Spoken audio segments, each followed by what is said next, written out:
Maswerte ka kapag pinanganak kang mahirap. Dalawang buhay ang tiyak na mararanasan mo sa mundong ito. Imbes na ikalungkot mo yung pagiging mahirap, pakinggan mo ko. Walang sino man ang mayaman ang pinangarap na maging mahirap dahil una pa lang hindi nila kakayanin. Walang masama sa pagiging mahirap, lalo na kung nagsisikap gaya ko. Pag ako yumaman, okay lang. Pag kayo humirap, kaya nyo? Dahil nasanay na sila sa maayos na tulugan, masasarap na pagkain, maayos na damit at iba pang karangyaang bagay. Hindi yan mabubuhay sa sardinas, tuyo at itlog at lalong-lalo na hindi niyan kakayanin ang ingay at gulo sa squatter at iba pang hamon ng kahirapan.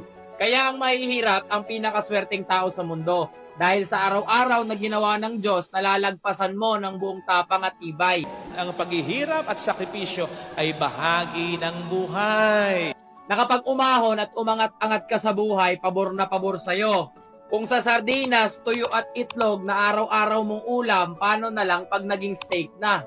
Kung sa electric fan, ayos ka na, what more na lang kapag naka-aircon na at may malambot na kama. Kaya imbis na isipin mong unfair ang tadhana, dapat makita mo na mas lubos kang pinagpala dahil binigyan ka ng dalawang tsansa ng pamumuhay sa mundong ito ng may kapal.